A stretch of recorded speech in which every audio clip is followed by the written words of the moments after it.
ఓం మహాగణాధిపతయే నమః. ఓం గురుభ్యో నమః. ఓం శ్రీమాత్రే నమః.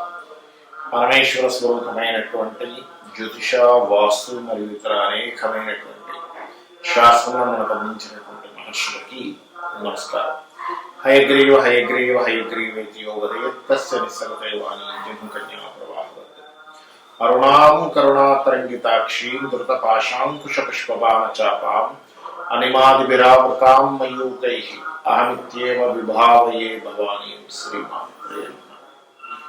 ప్రేక్షకులకి ఆ లలితాంబిక అమ్మవారి యొక్క అనుగ్రహం పరిపూర్ణంగా కలగాలని మనస్ఫూర్తిగా కోరుకుంటూ నేను మీకు ఈరోజు చెప్పబోయేటువంటి అంశం ఏమిటి అంటే, మనకి గనక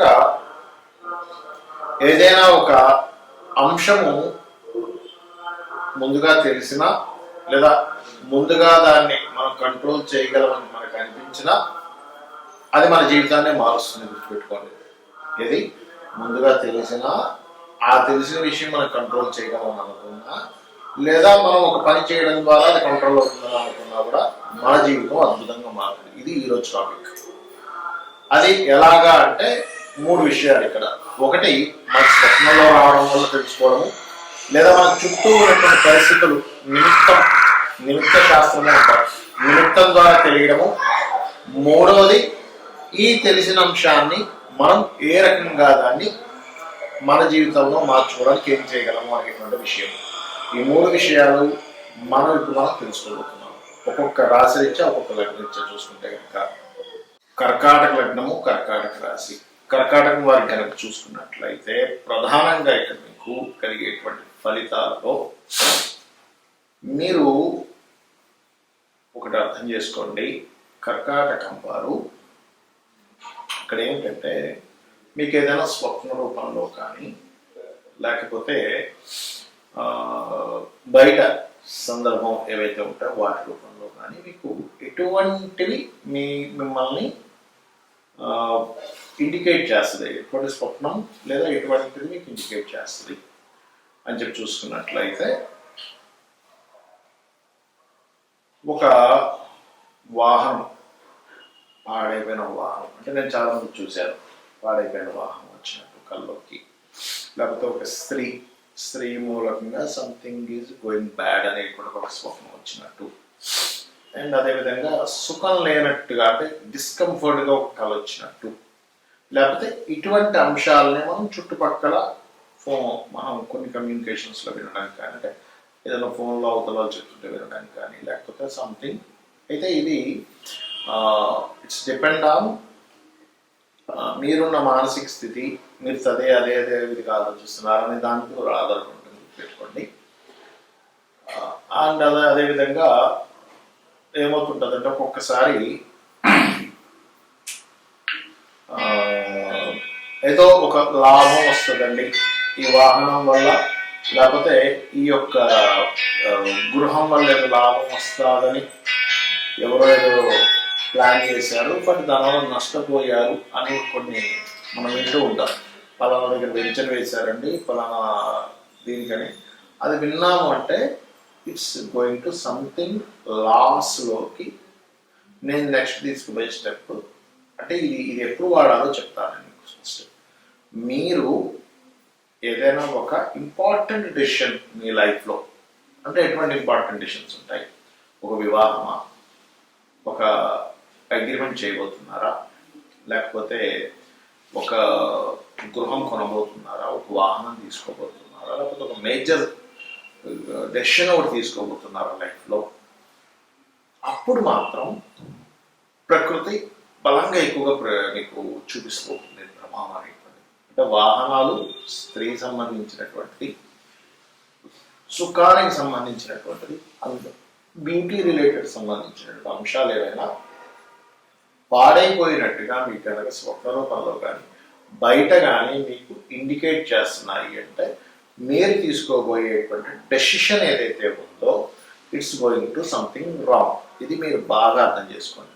మరి ఇప్పుడు ఏం చేయాలంటే, నాకు ఇది తెలిసింది, నాకు ఇండికేషన్స్ కనబడుతున్నాయి, then what I'm going to do అంటే, ఇట్స్ వెరీ క్లియర్. మీరు సుబ్రహ్మణ్యేశ్వర స్వామిని ఆరాధించండి. సుబ్రహ్మణ్యేశ్వర స్వామిని మీరు ఎంతగా మీరు ఆరాధిస్తారో ఖచ్చితంగా మీకు ఆ యొక్క ఇబ్బందికరమైన వాతావరణం నుంచి ఆయనే మిమ్మల్ని రక్షిస్తారు.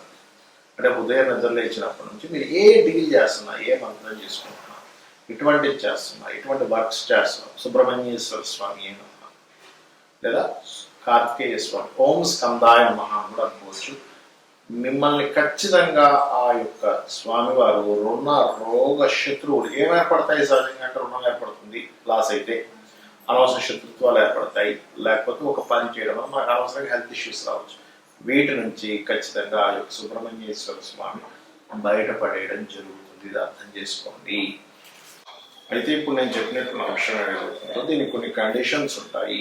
అదేమిటి అంటే, ఒకటి గుర్తుపెట్టుకోండి, మీకు ఏదైనా ఒక స్వప్నం వచ్చింది అంటే దానికి మీరు ఉదయం దాని గురించి ఆలోచించిన, అంటే స్వప్న శాస్త్రంలో ఉన్న రూల్స్ అండి ఇవన్నీ. ఉదయం పూట దాని గురించి తదేకంగా ఆలోచించిన ఆ స్వప్నం వస్తే దానికి సంబంధం లేదు.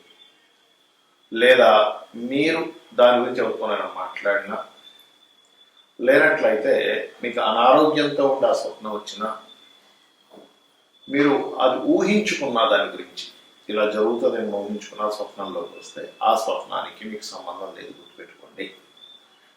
ఇక మరొక విషయం ఏంటంటే, ఏదైనా ఒక అంశం, ఏదైనా ఒక గుడ్ సైన్ కావచ్చు, బ్యాడ్ సైన్ కావచ్చు, మీరు ఒక పని స్టార్ట్ చేసే ముందు రిపీటెడ్గా ఇస్తుంది అంటే మీరు అర్థం చేసుకోవాల్సింది ఏంటంటే, it's going to something good or something bad. అంటే అలాగా మనం ఒక పని స్టార్ట్ చేద్దాం అనుకున్నాం, అంతట్లో ఒక ఫోన్ వచ్చి ఒక బ్యాడ్ న్యూస్ వినబడింది, వెంటనే ఆపేయడం మంచిది అక్కడ. ఎందుకంటే ప్రకృతి మీకు చెప్తుంది, ప్రకృతి ఈజ్ ఈక్వల్ టు అమ్మవారు. ఇది గుర్తుపెట్టుకోండి. ప్రకృతి అంటే ఎవరో కాదు, ఈ విశ్వం మొత్తం నిండున్నటువంటిది అమ్మవారు. అది ఈశ్వర రూపం అనుకోండి, ఆ పరమేశ్వర రూపం అనుకోండి, ఆ పరమేశ్వర శక్తి అయినటువంటి అమ్మవారు అనుకోండి. ఇది బాగా అర్థం చేసుకోండి. అలాగే ఒక్కొక్కసారి కొన్నిసార్లు ఏమవుతుందంటే, దీన్ని కొంచెం జాగ్రత్తగా గమనించవలసిన అంశం ఇది ఏంటంటే, కొన్నిసార్లు మన కర్మ తొలగడానికి మనం భగవత్ సంబంధించిన ప్రయత్నాలు చేసేటప్పుడు కూడా కొన్నిసార్లు ఆటంకాలు వస్తాయి. అంటే ఎలా అంటే, ఒక చిన్న దీక్ష తీసుకోబోతున్నాం అనుకోండి, దీక్ష తీసుకునే ముందు కొన్ని ఆటంకాలు వస్తాయి. అప్పుడు ఏంటంటే ప్రకృతిలో ఒక నెగటివ్ సైన్ ఆపడం. ఎందుకంటే ప్రకృతి అనేటువంటిది పాజిటివ్ నెగటివ్స్తో సంబంధాలు కలిగి ఉంటుంది. అంటే దేవతా శక్తులతోనే ఉంటుంది, అసుర శక్తులతోనే ఉంటుంది, కర్మ ఉంటుంది. కర్మ ఏం చేస్తుంది అంటే, నువ్వు ఈ దీక్ష తీసుకోవడం వల్ల నువ్వు బాగుపడతావు కాబట్టి నీ యొక్క లైఫ్ అద్భుతంగా వెళ్ళబోతుంది కాబట్టి, అంటే భగవద్ ధ్యానంలో వెళ్ళినప్పుడు నీ యొక్క కర్మ దగ్ధం అవుతుంది. అయ్యేటప్పుడు కూడా కొన్ని ఆటంకాలు వస్తాయి. అలాంటప్పుడు మనం అర్థం చేసుకోవాల్సింది ఏంటంటే, ఓహో దీనివల్ల నేను బాగుపడబోతున్నాను కాబట్టి కర్మ ఆపుతుంది అని అర్థం చేసుకోవాలి. చాలా మంది తెలియక ఏమనుకుంటారంటే, నేను ఈ గుడికి వెళ్దాం అనుకుంటే ఆటంకం వచ్చిందంటే ఆ గుడికి వెళ్ళకూడదేమో, నేను ఈ పూజ చేద్దామంటే ఆటంకం వచ్చింది, నేను ఈ పూజ చేయకూడదేమో అనుకుంటాను. అలా కాదు. దీనికి చిన్న ఎగ్జాంపుల్ చెప్తాను. ఒక పిల్లవాడికి ఒక తల్లి మెడిసిన్ వేస్తుంది, కడుపులో ఏదో పురుగున్న, ఆ పిల్లవాడు ఏడుస్తాడు. అయ్యో ఏడుస్తున్నాడు కాబట్టి వద్దేమో అనుకుంటే ఎట్లా? ఆ పిల్లవాడు చేదుగా ఉంది కాబట్టి వద్దంటాడు. లేకపోతే పిల్లవాడు స్కూల్కి వెళ్ళడానికి ఇష్టపడట్లేదు కానీ ఆపం కదా అంటే, వీటి ఒక మంచి పనికి మాత్రం వీటిని తీసుకోకూడదు. అంటే అలాగా ఒక ధర్మమైనటువంటి పని చేస్తున్నాము, ఒక లోక కళ్యాణం కోసం ఒక పని చేస్తున్నాము, ఒకరికి దానం ఇస్తున్నాము. ఉదాహరణకి పాపం ఒకరికి చదువు లేదు, లేకపోతే పరామర్శ ఇబ్బందులు ఉన్నా వాళ్ళకి ఏదో డబ్బులు ఇవ్వబోతున్నారు. ఇది మీ సహృదయంతో రిటర్న్ ఎక్స్పెక్ట్ చేసి కాదండి, ఒక దానంలాగా లేకపోతే ఒక సహృదయంతో ఒక హెల్ప్ చేయబోతున్నారు, దానికి ఇటువంటివి వర్తించవు.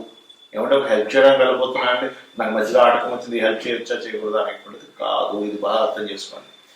ఈ సైన్స్ అంటే ఈ యొక్క ప్రకృతి యొక్క సంబంధం స్వప్న రూపమా, మన చుట్టూ ఉండేటువంటి ప్రకృతి రూపంలో ఇచ్చే సిగ్నల్ ఏవైతే ఉన్నాయో ఇవి మీకు వస్తున్నాయి అంటే మీరు ఒక మంచి దీంట్లో వెళ్ళబోతున్నారు.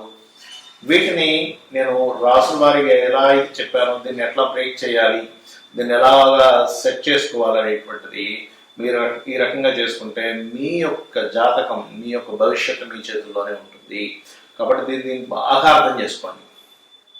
అలా కాకుండా మనం ఏంటంటే, మనం చాలామంది ప్రకృతి ఏం చెప్తుందో వినం ఫస్ట్. అయితే ఇక్కడ మనకి ఒక చిన్న ఇంకొక ముఖ్యమైనటువంటి అంశం చెప్పి ముగిస్తాను. అదేమిటి అంటే, ప్రకృతి చెప్పేది మనకు అర్థం అవ్వాలన్నా, ప్రకృతితో మనం మమేకమై మన జీవితాన్ని గడపాలన్నా ఒక్క విషయం బాగా అర్థం చేసుకోండి. అదేమిటి అంటే, మనము ఓపెన్ మైండెడ్తో ఉండాలి. ఓపెన్గా ఉంటేనే మనం దాన్ని తీసుకోగలుగుతాము. చిన్న ఎగ్జాంపుల్ ఎలా అంటే, ఒక గిన్నె ఉంది, ఇలా ఉంటే వర్షం పడినటువంటిది ఇందులో స్టోర్ అవుతుంది వాటర్. ఇలా ఉంటే స్టోర్ అవుతుంది. ఎలాగో మనం ఓపెన్గా ఉంటేనే ప్రకృతి మనకి ఇచ్చేటువంటి సిగ్నల్స్ తీసుకుంటుంది. ఓపెన్గా ఉండడం అంటే ఏమిటి, చాలా మందికి అర్థం కాదు. నువ్వు అనుకున్నదే అనుకున్నట్టుగా అవ్వాలని కాదు, నువ్వు చెప్పిందే శాసనం అని కాదు, నువ్వు చెప్పిందే జరగాలని కాదు, నువ్వు అన్నదే జరగాలని అనుకోకూడదు, నువ్వు చెప్పింది అందరు వినాలని అనుకోకూడదు. అందరి యొక్క అభిప్రాయాలను నువ్వు స్వీకరించగలగాలి. అప్పుడు నీ యొక్క అభిప్రాయం చెప్పాలి. అవతల వాడు చెప్పిందా మనం చిరాకు పడిపోవడం, కోపపడిపోవడం, హట్ అని చెప్పి కొట్టిపోయడం చేయకూడదు. ఎందుకంటే మనకున్నటువంటి లిమిట్స్ ఏమిటనేది మనకు తెలియదు. వినండి, ఓపికగా వినండి, అవునా అని అనుకోండి, దాని తర్వాత చర్చించండి, సెట్ చేసుకోండి. చాలా మటుకు ఏమవుతుంటుంది అంటే మనం ఇలా రిజెక్ట్ చేసేటప్పుడు, కోపపడేటప్పుడు ఏమవుతుందంటే ప్రకృతి ఇవ్వడం ఆపేస్తుంది. ప్రకృతి ఏం చేస్తుందంటే మన చుట్టూ ఉన్న మనుషుల రూపంలోనో జంతువుల రూపంలోనో కొన్ని ఇండికేషన్స్ ద్వారా మనకి చెప్తూ ఉంటుంది. మనం ఎప్పుడైతే ఇది పనికిరాదు, నువ్వు చెప్పకు, నువ్వు నాకు చెప్పేంతటి వాడివా, నేనే నీకంటే గొప్పవాడిని, నేనే నీకంటే బాగా తెలివైన వాడిని, నువ్వెంత నా ముందు అనేటువంటి ఒక అహంకార ధోరణితో మనం కనుక వెళ్తున్నామంటే మన యొక్క లైఫ్ జర్నీలో అది ఏమవుతుంది అంటే అది అక్కడికి ఆపేస్తుంది.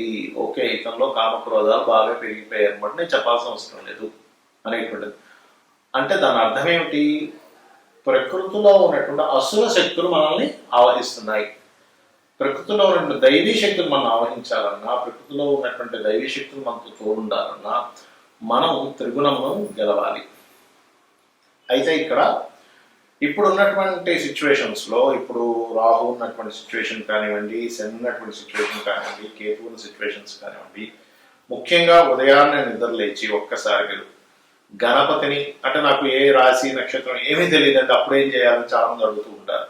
పొద్దున్న నిద్ర లేచిన వెంటనే కూడా మీరు ఒక్కసారి మహాగణపతిని తలుచుకోవడం, 2 నిమిషాలు స్కందుని దర్శనం చేసుకుని ఫోటో చూసి లేకపోతే ఏదైనా ఫోన్లో పెట్టుకొని, దాని తర్వాత చక్కగా మీరు మీ యొక్క నిత్య జీవితాన్ని గడపండి నిద్రపోయేటప్పుడు. ఎందుకంటే ఉదయం నిద్ర లేచిన వెంటనే మీరు ఎప్పుడైతే అది చేశారో ఆటోమేటిక్గా ఆ రోజంతా కూడా జపం చేసిన ఫలితం వస్తుందని శాస్త్రం చెప్తుంది. నిద్రపోయే ముందు నమశివాయ పంచాక్షరి మంత్రాన్ని చేస్తూ అలా నిద్రలోకి వెళ్ళండి. రాత్రి నుంచి ఉదయం వరకు మీరు చేసినటువంటి జప ఫలితంలాగా వస్తుందట. అంటే రాత్రి నిద్రపోయినప్పటి నుంచి నిద్ర లేచిన వరకు చేసిన జపం వస్తుంది. ఇంతకంటే గొప్పది మరొకటి లేదు. ఎందుకంటే మీరు 24 hours మీరు దైవ నామస్మరణలోనే ఉన్నారని చెప్పి దీని యొక్క అర్థం. అంటే అప్పుడు ఏమవుతుంది, దైవం మనతో ఉంటుంది. మనం చేసే ప్రతి పనికి కూడా మీకు ఒకవేళ ఒక ఫెయిల్యూర్ వచ్చింది, కంగారు పడకండి, అది ఫెయిల్యూర్ కాదు, అది వద్దు అని ప్రకృతి చెప్పడం, అది నీకు మంచిది కాదు అని ప్రకృతి చెప్పడం. ఒక సక్సెస్ వచ్చింది, ప్రకృతి మీకు ఇచ్చింది అనుకోండి. లైఫ్ అనేటువంటి ఈ జర్నీలో టర్నింగ్ పాయింట్స్ ఎలా వస్తాయో, స్పీడ్ బ్రేకర్స్ ఎలా వస్తాయో అలాగే అనుకోండి. కానీ ఇది రాలేదని బాధపడడం, ఇది వచ్చేసి పొంగిపోవడం చేయకండి దయచేసి. ఈ రకంగా మీరు కనుక ఉండగలిగితే ప్రకృతి కంప్లీట్గా మీతోనే ఉంటూ మీ యొక్క లైఫ్ని విజయవంతం వైపు తీసుకువెళ్తుంది. మీ అందరికీ లైఫ్ ఈ యొక్క దైవ అనుగ్రహము, ఆ పితృదేవతల అనుగ్రహం పరిపూర్ణంగా ఉండాలని కోరుకుంటూ శ్రీమాత్రేయ.